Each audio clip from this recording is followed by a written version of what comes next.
আসসালামু আলাইকুম students, hope that সবার প্রিপারেশন অনেক ভালো যাচ্ছে। তো এখন আমরা সলভ করব আইসিটির অধ্যায় 3-এর যশোর বোর্ড 2023-এর কোয়েশ্চেনটা। তো কোয়েশ্চেনটার উদ্দীপকটা পড়ার আগে আমরা একটু দেখি কোয়েশ্চেন 3টার মধ্যে প্রথমত খ নম্বরটা আমরা একটু সলভ করি। খ নম্বরটা উদ্দীপকের সাথে কোনো সম্পর্ক নাই, তো যার কারণে আমরা উদ্দীপকটা স্কিপ করি আপাতত। তাহলে খ নম্বর কোয়েশ্চেনটা একটু পড়ি। 9+7 = 20 কীভাবে সম্ভব তা দেখাও। এই কোয়েশ্চেনটা ইদানিং বিগত কয়েক বছর ধরে খুবই আসতেছে, খুবই কমন হয়ে যাচ্ছে। এই কোয়েশ্চেনটা কঠিন, দেখতে কঠিন মনে হলেও খুবই সহজ। আমাদের এখানে দেখতে হবে 9+7 বা 9-7 ফলাফল হিসেবে যেটাই থাক না কেন, এটা দেখে আমাদের প্যানিকড হওয়ার কিছুই নেই। আমরা সিম্পলি কী করব, এটাকে ফলাফলটাকে হাইড করে রেখে 9 এবং 7 যোগ করলে, ডেসিমালে যোগ করলে, দশমিক সংখ্যা পদ্ধতিতে যোগ করলে আমরা যত পাই, আমরা জানি 9 এবং 7 যোগ করলে হয় 16। তাহলে 16টা দশমিক সংখ্যা পদ্ধতিতে আমরা লিখে ফেলবো। আগে এই কথাটা একটু লিখে ফেলবো প্রথমতই। শুরুতে যেটা লিখতে হবে, আমি একটু লিখি, ওই যে দশমিক সংখ্যা পদ্ধতিতে কথাটা লিখে ফেলতে হবে কি, দশমিক সংখ্যা পদ্ধতিতে 9 এবং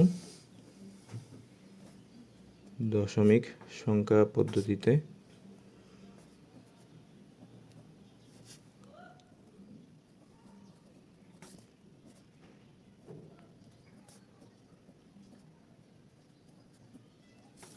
7 যোগ করলে যোগফল পাই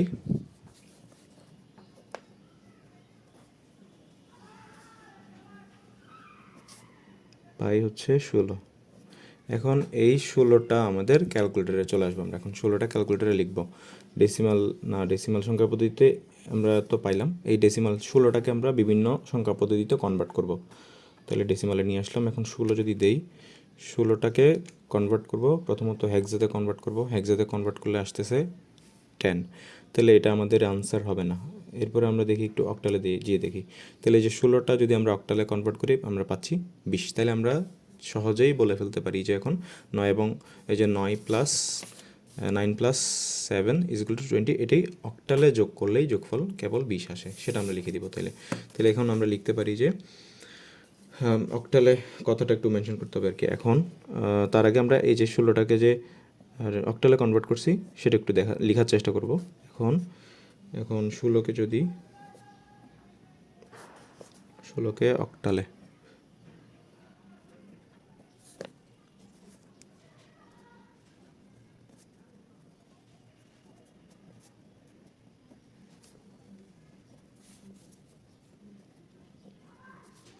তাহলে আমরা লিখে ফেললাম। এখন 16কে অক্টাল সংখ্যায় রূপান্তর করলে পাই 20। সুতরাং আমরা লিখতে পারি, সুতরাং 9, সুতরাং অক্টাল পদ্ধতিতে একটু লিখে ফেলি।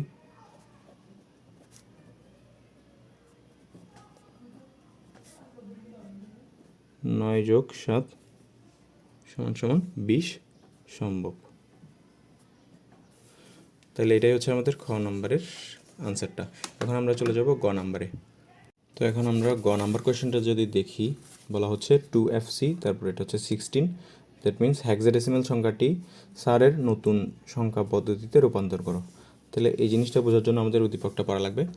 বলা হচ্ছে স্যার আইসিটি ক্লাসে 2 জন ছাত্রকে 2টি দশমিক সংখ্যা লিখতে বলায় একজন +63 এবং অন্যজন +70 লিখল। তখন স্যার বললেন, আমি 0, 1, 2, 3 এবং 4 দিয়ে নতুন একটি সংখ্যা পদ্ধতি আবিষ্কার করেছি। তাহলে ওই যে নতুন সংখ্যা পদ্ধতি নতুন আবিষ্কৃত যেই সংখ্যা পদ্ধতি, ওটাতেই কনভার্ট করতে বলছে তোমাকে এই হেক্সাডেসিমাল সংখ্যাটাকে। তাহলে একটু লক্ষ্য করার চেষ্টা করো। আমরা জানি বেস বলতে কি বোঝাই। বেস বলতে বোঝাই ওই সংখ্যা পদ্ধতিতে যে কোনো সংখ্যার বেস বলতে বোঝাই আর কি। ফর এক্সাম্পল হেক্সাডেসিমালের বেস 16 বলতে এটা বোঝাই হেক্সাডেসিমাল সংখ্যাটা প্রকাশ করার জন্য টোটাল 16টা ভিন্ন ভিন্ন ডিজিট বা অঙ্ক ইউজ করা হয়। তাহলে এখানে দেখো তো কয়টা অঙ্ক ইউজ করা হচ্ছে এই সংখ্যা পদ্ধতিতে, স্যারের আবিষ্কৃত সংখ্যা পদ্ধতিতে টোটাল 1, 2, 3, 4, 5টা ভিন্ন ভিন্ন ডিজিট বা অঙ্ক ব্যবহার করা হচ্ছে। তাহলে আমরা বলতে পারি যে স্যারের যে আবিষ্কৃত সংখ্যা পদ্ধতি সেটা হচ্ছে 5 ভিত্তিক সংখ্যা পদ্ধতি। ঠিক আছে, তার মানে আমাদের এই 2FC মানে হচ্ছে হেক্সাডেসিমাল সংখ্যাটাকে 5 ভিত্তিক সংখ্যা পদ্ধতিতে রূপান্তর করতে হবে। তাহলে আমরা একটু সুন্দরভাবে প্রথমতই হচ্ছে একটু ফর্মালিটিসগুলো লিখে ফেলি। তাহলে লিখে ফেলার পরে জাস্ট লিখলে একটু বুঝবা। স্যারের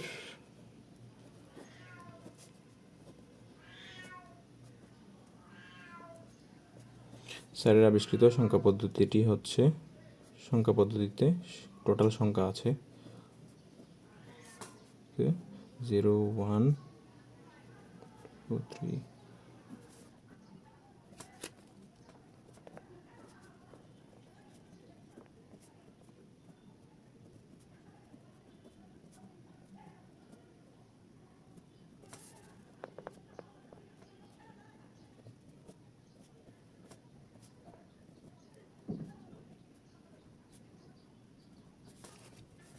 তাহলে আমরা কি লিখলাম, স্যারের আবিষ্কৃত সংখ্যা পদ্ধতিতে 0 1 2 3 4 মোট 5টি অঙ্ক রয়েছে, অর্থাৎ স্যারের আবিষ্কৃত সংখ্যা পদ্ধতিটি হচ্ছে 5 ভিত্তিক সংখ্যা পদ্ধতি। সুতরাং আমাদের এই 5 ভিত্তিক সংখ্যা পদ্ধতিতে রূপান্তর করতে হবে এই 2FC-টাকে। সুতরাং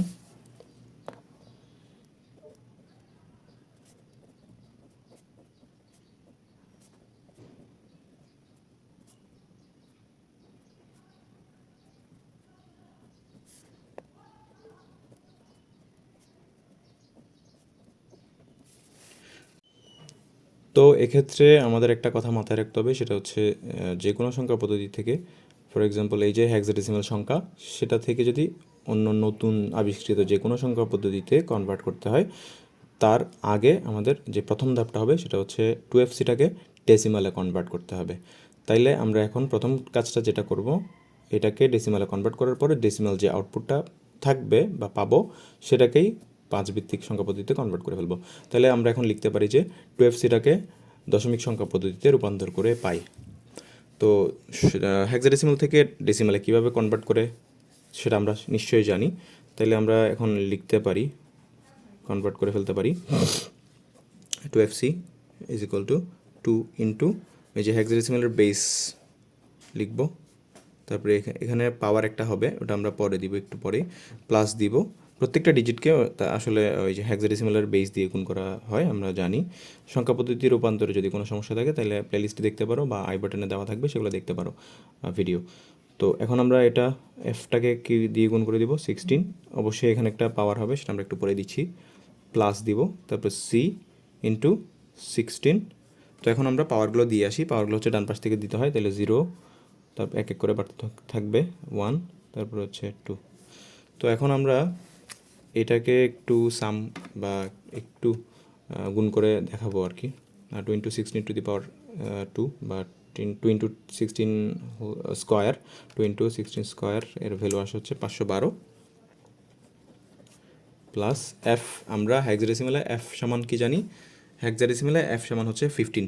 তাহলে আমরা 15-এর সাথে, এটা হচ্ছে 15 লিখবো, 15-এর সাথে 16 গুণ করে দিলে মানে 16 টু দি পাওয়ার 1 মানে তো 16, তাহলে 15 ইন্টু 16, 15 ইন্টু 16 যদি গুণ করি তাহলে আমরা পাচ্ছি 240, প্লাস এটা যে কোনো সংখ্যার উপরে 0 থাকলে সেটা আমরা জানি 1, তাহলে এটা 1 দিয়ে সি এর সাথে গুণ করলে কত হয়, সি মানে হচ্ছে আমরা হেক্সাডেসিমালে কি জানি, হেক্সাডেসিমালে সি মানে হচ্ছে ডেসিমালের 12, তাহলে 12-এর সাথে 1 গুণ করলে হয় 12।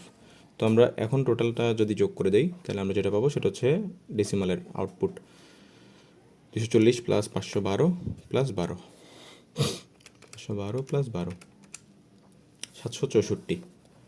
তাইলে এখন আমরা লিখে ফেলতে পারি 764। এটা আমরা কিসে রূপান্তর করলাম একটু বোঝার জন্য ডেসিমালে কনভার্ট করে ফেললাম। এখন যেই আউটপুটটা পাচ্ছি আমরা 764, এটাকেই আমাদের 5 ভিত্তিক সংখ্যা পদ্ধতিতে রূপান্তর করে দিলেই শেষ হয়ে যাবে আমাদের।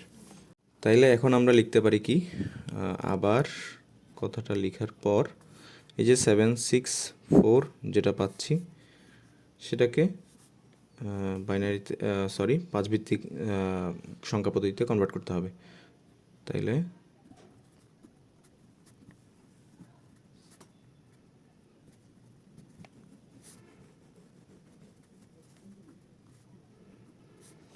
আমরা জানি এটা কিভাবে করতে হয়।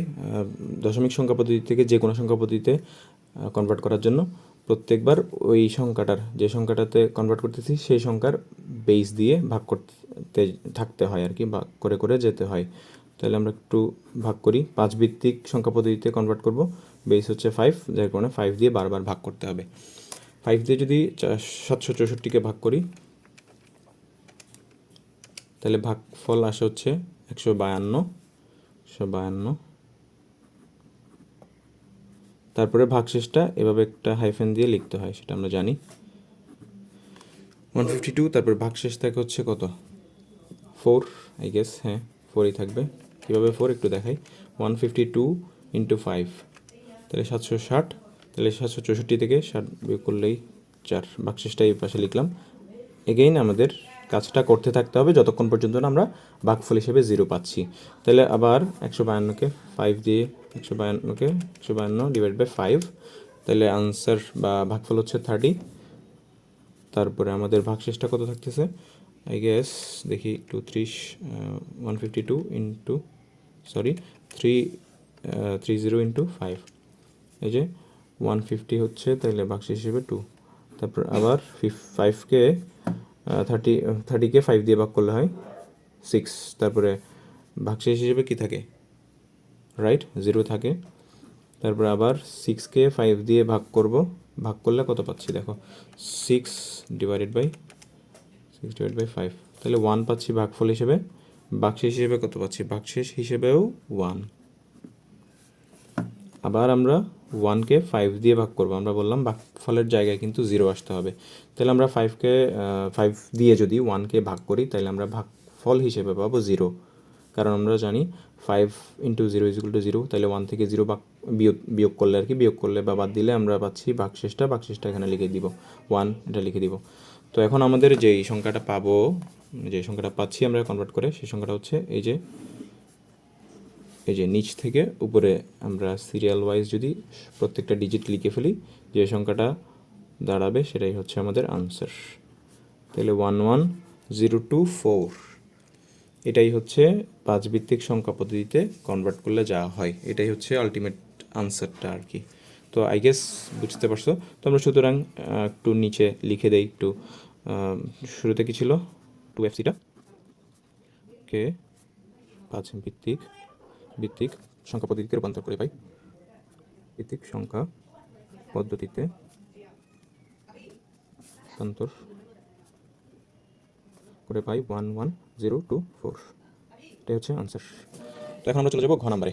আচ্ছা, এখন ঘ নাম্বার কোয়েশ্চেনটা কি বলা হচ্ছে, দীপকের দশমিক সংখ্যা দুটির পার্থক্য যোগের মাধ্যমে বের করো। তাহলে আমাদের একটা কথা মাথায় রাখতে হবে, অধ্যায় 3-এর যে কোনো কোয়েশ্চেনে যদি তুমি পার্থক্য যোগের মাধ্যমে বের করো এই কথাটা দেখো, তাইলেই সাথে সাথে তোমাকে ধরে নিতে হবে এই কোয়েশ্চেনটা 2-এর পরিপূরকের মাধ্যমেই সলভ করতে হবে। 2-এর পরিপূরক দিয়েই আমাদের এটা সলভ করা লাগবে, মাস্ট। তো এটা একটু সলভ করার চেষ্টা করি। তো আমাদেরকে এখানে দীপকে হচ্ছে দুইটাই দশমিক সংখ্যা দেওয়া আছে, একটা হচ্ছে 63, 70, এই দুইটাকে আমাদের 2-এর পরিপূরক করা লাগবে। এখন 2-এর পরিপূরক জিনিসটা আশা করি জানো, তারপরেও বলে দিই, 2-এর পরিপূরক হচ্ছে এমন একটা পদ্ধতি যেটাতে আমরা কোনো সংখ্যা দুইটার পার্থক্য মানে হচ্ছে বিয়োগ, দুইটা সংখ্যার বিয়োগ আমরা যোগের মাধ্যমে উপস্থাপন করতে পারি বা যোগের মাধ্যমে করতে পারি। তো আমরা জানি কম্পিউটার হচ্ছে যোগ ছাড়া অন্য কোনো অপারেশন বুঝে না, গুণ ভাগ বিয়োগ কোনো কিছুই সে বুঝে না, তাহলে সব কিছুই হচ্ছে সে যোগের মাধ্যমেই করে, যার কারণে আমাদের 2-এর পরিপূরকটা খুবই ইম্পর্ট্যান্ট, আমাদের দরকার এটা জানাটা। তো এখন আমরা বেসিক কিছু কথাবার্তা লিখব, যেহেতু ঘ নাম্বার, সেক্ষেত্রে আমাদের কিছু বেসিক কথাবার্তা লিখতে হবে 2-এর পরিপূরক সম্পর্কে। তাহলে আমরা লিখতে পারি যে 2-এর পরিপূরক জিনিসটা আসলে কি, সেটা লেখার পরে তারপর আমরা মূল ম্যাথটা শুরু করব।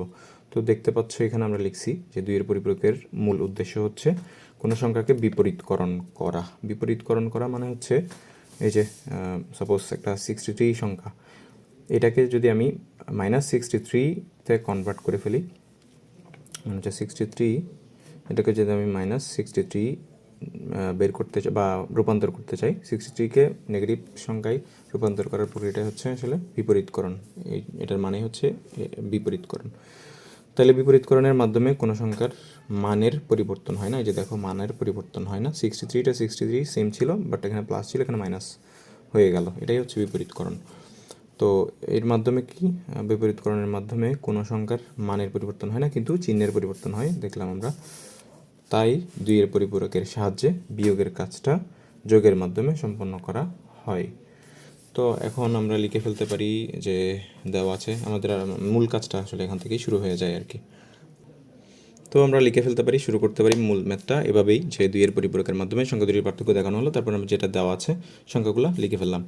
এখন আমরা 2-এর পরিপূরকের ধাপগুলা জানবো। প্রত্যেকটা ধাপ ওয়াইজ যদি আমরা করে ফেলতে পারি তাহলে কিন্তু আমরা খুব সহজে এটা মনে রাখতে পারবো। তাহলে 2 এর পরিপূরকের বেসিক্যালি 4টা ধাপ। প্রথম হচ্ছে সংখ্যা 2টাকে বাইনারিতে রূপান্তর করতে হবে। এইগুলা যে সংখ্যাতেই থাক না কেন আমাদের বাইনারিতে কনভার্ট করতে হবে 2টাকেই। দেন ছোট সংখ্যাটির 1-এর পরিপূরক করতে হবে। এখানে ছোট সংখ্যা কোনটা আমরা জানি, এখানে দেখতে পাচ্ছি আমরা, যেহেতু এগুলো 2টাই হচ্ছে ডেসিমাল আছে, তাহলে আমরা 63 এটা হচ্ছে ছোট সংখ্যা, তার মানে এটাকে, এই ছোট সংখ্যাটাকে 1-এর পরিপূরক করা লাগবে। তারপর হচ্ছে প্রাপ্ত ফলাফলের 2-এর পরিপূরক। তারপর হচ্ছে বড় সংখ্যাটির বাইনারি, বড় সংখ্যাটির বাইনারি মানে হচ্ছে 70-এর বাইনারি, তারপরে 2-এর পরিপূরক বাইনারি, 2-এর পরিপূরক যেটা পাবো আর কি, সেটাকে বাইনারিতে যোগ করলে আমাদের যোগফলটাই হচ্ছে আমাদের আনসার হয়ে যাবে। তো এখানে যদি একটা কোয়েশ্চেনে যদি এরকম থাকে যে 2টা ডেসিমালে দেওয়া নাই, একটা অক্টালে, তাহলে আরেকটা ডেসিমালে যদি দেওয়া থাকে, তাহলে আমরা সহজে বুঝতে পারবো না যে কোনটা ছোট কোনটা বড়। সেক্ষেত্রে আমরা 2টা সংখ্যাকেই প্রথমত ডেসিমালে কনভার্ট করে ফেলবো, তারপরে আমরা ডিসাইড করবো কোনটা ছোট কোনটা বড়, তারপরে আমরা ছোট সংখ্যাটার 1-এর পরিপূরক করব। এই যে 1-এর পরিপূরক, 2-এর পরিপূরক, এগুলো কিন্তু খুবই সহজ। তো আমরা দেখলেই প্রত্যেকটা স্টেপ বাই স্টেপ আমরা দেখবো, তাহলে আমরা বুঝে যাবো আশা করি। তো তার আগে প্রথম ধাপ শুরু করার আগে, যে প্রথম ধাপ আর কি, প্রথম ধাপটা শুরু করব কিসের মাধ্যমে, সংখ্যা 2টাকে বাইনারিতে কনভার্ট করার মাধ্যমে। তাহলে 2টাকেই আমি বাইনারিতে লিখে ফেলবো। ক্যালকুলেটর ইউজ করতে পারি আমরা অবশ্যই। 70 ডেসিমালে 70 বাইনারিতে হবে 1000110, 1000110। তো এখানে দেখতে পাচ্ছি আমরা কয়টা ডিজিট ইউজ করা হয়েছে সেটা একটু খেয়াল রাখতে হবে। 1 2 3 4 5 6 7, এখানে কিন্তু 7টা ডিজিট ইউজ করা হয়েছে। হ্যাঁ, তো আমাদের যদি 4-এর অধিক ডিজিট চলে আসে আমরা বাইনারিতে কনভার্ট করার পরে, তাহলে আমাদের টোটালটাকে 8 ডিজিটে কনভার্ট করতে হয়। মানে হচ্ছে দেখো এখানে 4টা ডিজিট পার হয়ে গেছে, 5 6 7, 7 ডিজিটে পার হয়ে গেল, বা 7 ডিজিটে মানে কনভার্ট করার পরে আমরা 7 ডিজিট পাইলাম। সেক্ষেত্রে আমাদের থেকে আরেকটা এক্সট্রা বাম পাশে একটা বিট আমাদের দিতে হবে বা ডিজিট দিতে হবে, সেটা হচ্ছে 0, আমরা 8 বিট বানানোর জন্য। ঠিক আছে, অর্থাৎ 4-এর চেয়ে অধিক যদি হয়, 4 বা 4 থেকে 7, মানে 5 থেকে 7 আর কি, 5 6 7 8 ডিজিট থাকলে তো হইলো, এটা কোনো চেঞ্জ করা লাগবে না। তাহলে 4-এর চেয়ে বেশি যদি আমরা ডিজিট পাই, তাহলে সেক্ষেত্রে আমরা 8 বিটে কনভার্ট করে ফেলবো, 8 বিট বাইনারিতে কনভার্ট করে ফেলবো। Same things goes to 63। তো আমরা 63টা একটু কনভার্ট করে ফেলি ডেসিমাল। 63 বাইনারিতে হচ্ছে কয়টা 1 1 2 3 4 5 6, এটা এখানে দেখা যাচ্ছে 6টা 1 পাচ্ছি। ঠিক আছে, তো আমাদের কি করতে হবে, এর আগে 2টা শূন্য দিয়ে এই 8 ডিজিট কনভার্ট করতে হবে, বা 8 ডিজিটে নিয়ে আসতে হবে আর কি। তাহলে এখানে 5টা 1 ছিল, তাহলে না সরি 6টা 1, 1 2 3 4 5 6, 6টা 1। প্রথমত 2টা আমি 0 দিয়ে 8 বিট বাইনারিতে কনভার্ট করে ফেলি। তারপর 1 2 3 4 5 6 হয়ে গেল বাইনারিতে কনভার্ট, 8 বিট বাইনারি। এখন আমরা যে সেকেন্ড স্টেপটা সেটা একটু দেখার চেষ্টা করব। সেকেন্ড স্টেপটা হচ্ছে ছোট সংখ্যাটির 1-এর পরিপূরক। তাহলে ছোট সংখ্যা 63 এর 1-এর পরিপূরক, 63 এর 1-এর পরিপূরক। 1-এর পরিপূরক হচ্ছে যেটার আমরা 1-এর পরিপূরক করব, সেটার প্রত্যেকটা ডিজিট বাই ডিজিট আমরা বিপরীত করে দিলেই হবে। মানে হচ্ছে 1-এর জায়গায় 0, 0-এর জায়গায় 1, এরকম করে দিলেই হবে। তাহলে এখানে যেখানে 0 থাকবে সেখানে 1 হবে। 1-এর পরিপূরক করার পরে আমরা পাবো 1 1, বাকি 6টা হচ্ছে 0। 1-এর পরিপূরক করলে এটাই পাওয়া যাবে, 2 3 4 5 6, 6টা 0 পাওয়া গেল। আমাদের 1-এর পরিপূরক করা শেষ। এবার 1-এর পরিপূরক যেটা পাবো সেটার সাথে যদি আমরা একটা অ্যাড করে দেই, একটা 1 অ্যাড করে দিই, তাহলে যেটা রেজাল্ট পাওয়া যায় সেটাকে বলা হয় 2-এর পরিপূরক। আমাদের 80% কাজ শেষ হয়ে যাবে।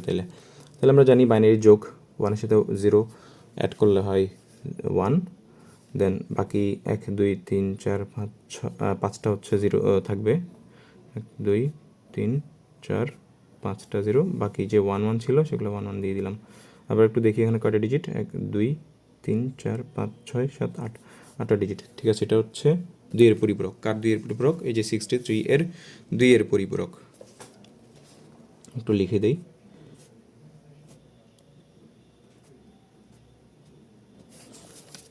এই যে এটাই হচ্ছে প্রাপ্ত ফলাফলের 2-এর পরিপূরক। প্রাপ্ত ফলাফল মানে এই যে এটাকে 2-এর পরিপূরক করে দিলাম, এটা পাইছি। এখন আমরা বড় সংখ্যাটির বাইনারি ও 2-এর পরিপূরকটা যদি যোগ করে দেই তাহলে আমাদের আনসারটা পেয়ে যাব। তাহলে বড় সংখ্যাটা কত ছিল? 70। তাহলে এখন আমরা লিখতে পারি যে 70। আচ্ছা, এভাবে একটু লেখা যায় কিনা একটু দেখো। 70 আমরা যোগফলটা প্রথমত এইভাবে আমরা বের করতে পারি, কোনো সমস্যা নেই। এখন এই লাইনটাকে পরিবর্তন করে যদি আমরা এভাবে করে লিখি, কোনো সমস্যা আছে কি না? সরি, এটা আমাদের যোগ, বিয়োগের কাজটা যোগের মাধ্যমে প্রকাশ করতে বলছে না, তাহলে আমরা বিয়োগ কোশ্চেনটা একটু দেখি। এই যে পার্থক্য মানেই তো বিয়োগ, তাই না? তাহলে এখানে আমরা বোঝার জন্য একটু এটাকে একটু ভেঙে লিখতে পারি। এটা না লিখলেও কোনো সমস্যা নেই, সরাসরি লিখে দেওয়া যায়, বাট বোঝার জন্য আমরা বলতেছি। পার্থক্য যেহেতু বলছে তার মানে বিয়োগ, তাহলে 70 - 63, তাই না? তো এখন এটাকে যদি কি এভাবে করে লেখা যায় কিনা একটু চিন্তা করো, প্লাস মাইনাস 73 এভাবে করে লেখা যায় কি না? অবশ্যই আমরা ম্যাথের বেসিক থেকে জানতে পারি এভাবে করে লেখা যায়। তার মানে এই যে এটা আমরা বীজগণিত যে করি, বীজগাণিতিকভাবে এটা লিখি, সেটাও ওই যে কম্পিউটারের মাধ্যমে করা হচ্ছে আসলে 2-এর পরিপূরক। ঠিক আছে? তাহলে এখন আমরা কি করতে পারি, যে 70-র সাথে যদি -63 মানে হচ্ছে কোনটা? -63 মানে হচ্ছে এই সংখ্যাটা, 2-এর পরিপূরকের সংখ্যাটা। তাহলে আমরা উপরে নিচে যদি একটু যোগ করার, এগুলা ডান পাশ বাম পাশ না করে উপরে নিচে একটু যদি দেখানোর চেষ্টা করি, 70টা হচ্ছে, আমরা বাইনারিতে একটু লিখি। 70-র বাইনারিটা কত? 0101, তারপরে 1 2 3, তিনটা 0, তারপরে 110। এর নিচে আমরা লিখবো -63টা। -63 মানে হচ্ছে এই যে 63 এর 2-এর পরিপূরক। তাহলে 1 1, তারপর 5টা 0, 1 2 3 4 5, তারপর লাস্টে একটা 1। এখন এই দুইটা যদি আমরা যোগ করে দেই, যেটা আনসার পাবো সেটাই হচ্ছে আমাদের ফাইনাল আনসার আর কি। তো এটা একটু লিখে দিই, -63 অ্যাড করব। তাহলে আমরা জানি কি বলে সেটাকে, বাইনারির যোগফল কীভাবে বের করে, বাইনারির এডিশন কীভাবে করে, একদম সিম্পল। 1 0 অ্যাড করলে হয় 1 1 0, আবার 1 1 0, আবার 1 0 0 0, তাহলে 3টা 0 থাকবে, 0 0, আবার 1 1 যোগ করলে কিন্তু ফলাফল আসে 0, ক্যারি হিসেবে থেকে যায় 1। তাহলে 1টা এই পরের বাম পাশের আর কি, বাম পাশের ডিজিটের সাথে যোগ হয়ে যায়, তাহলে হাতে হচ্ছে বা ক্যারি হচ্ছে 1। তারপরে এখন 1-এর সাথে 1 যোগ করলে হয় আবার 0, আবার চলে আসে এখানে 1, ক্যারি হিসেবে 1 থাকে, যেহেতু আর কোনো ডিজিট নাই, তাহলে আমরা এখানে ক্যারি হিসেবে লিখে দিব। এখন আমরা দেখব যেখানে আমরা জানি যে 8 বিট আমরা অ্যাড করছি, ফলাফল হিসেবে পাইছি, একটু খেয়াল করে দেখবা 9 বিট, 1 2 3 4 5 6 7 8 9। তো এখানে অষ্টম যেই বিটটা থাকবে সেটা হচ্ছে আসলে আমাদের চিহ্ন বিট বলা হয়, এটাকে চিহ্ন বিট হিসেবে কনসিডার করা হয়। চিহ্ন বিট মানে হচ্ছে এখানে 0 থাকলে আমরা সংখ্যাটাকে, মানে বিয়োগফলটা হচ্ছে আমাদের পজিটিভ ধরে নিতে হবে। আর এখানে যদি আমরা সামহাও 1 পেয়ে যেতাম, তাহলে আমাদের বিয়োগফলটা, মানে যে এটাকে আর কি 70 - 63টা বিয়োগফলটা আমাদের 1 যদি থাকতো এখানে, প্লাস মাইনাস হিসেবে ধরে নিতে হতো। আবার একটু রিপিট করি, আমরা এখানে এটাকে চিহ্নবিট বলা হয় এই জন্য, এটা ডিফাইন করে হচ্ছে আনসারটা পজিটিভ আসছে না কি হচ্ছে নেগেটিভ আসছে, এটা বোঝাই। তাহলে আমরা যদি এখানে 0 পাই, তাহলে আমরা বুঝবো পার্থক্য মানে হচ্ছে আনসারটা পজিটিভ, আর যদি এখানে 1 পাই, তাহলে হচ্ছে এটাকে বলা হবে নেগেটিভ, পার্থক্যটা নেগেটিভ পাইছি আমরা। এখন এটার একটা নাম আছে আলাদা, এটাকে বলা হয় ক্যারি বিট, আশা করি জানো। তো একটু লিখে দিই, এগুলো এইভাবে করে স্পেসিফিক্যালি লিখে দিতে হবে, ঠিক আছে? এখন তাইলে আমাদের আর কি বাকি আছে, আমাদের জাস্ট এটাকে, যেই সংখ্যাটা পাইছি আমরা, মূল যেই সংখ্যাটা মানে হচ্ছে 8 বিট যেই সংখ্যাটা, সেই সংখ্যাটাকে আমরা ডেসিমালে কনভার্ট করে দিলে যেটা পাবো সেটা হচ্ছে মূল পার্থক্য। তাহলে আমি একটু লিখি, এই জিরোগুলো তো আসলে না লিখলেও হবে ক্যালকুলেটারে, তাহলে আমরা জাস্ট লাস্টে 3 এটাকে বাইনারি থেকে ডেসিমালে নেওয়ার চেষ্টা করবো, তাহলে আমাদের আসতেছে হচ্ছে 7। তো সুতরাং আমাদের পার্থক্য একটু সংক্ষেপে লিখে দিলেই হয়ে যাবে। পার্থক্য হচ্ছে, আমরা একটু বাইনারিটা আগে লিখি, 0 না, এখানে হচ্ছে 2টা 3টা 4টা 5টা 0, তারপর 3টা 1। তো এটা হচ্ছে আমাদের বাইনারি, আর এটাকে আমরা যদি ডেসিমালে কনভার্ট করি তাহলে হচ্ছে আমরা পাচ্ছি 7। তো এই যে 7টা এটাই হচ্ছে আনসার। তো এটা হয়েছে কি হয়নি, রাইট না অর রং, সেটা আমরা কীভাবে বুঝবো? আমরা এই যে আশা করি বুঝতেই পারতেছো, 70 থেকে 63 মাইনাস করলে আমাদের আনসারটা আসে হচ্ছে +7। তো এভাবে আমরা বুঝতে পারবো যে আমাদের দুইয়ের পরিপূরক করাটা কি ঠিক হয়েছে না কি ভুল হয়েছে। So that's all. আমাদের যশোর বোর্ডের দ্বিতীয় যে কোয়েশ্চেনটা আছে লজিক গেটের উপরে, সেটা আশা করি পরের ভিডিওতে পেয়ে যাবা, অথবা ডিসক্রিপশন চেক করতে পারো, সেখানে পেয়ে যাবা। So that's all for today. আল্লাহ হাফেজ। But make sure to subscribe to get next solve.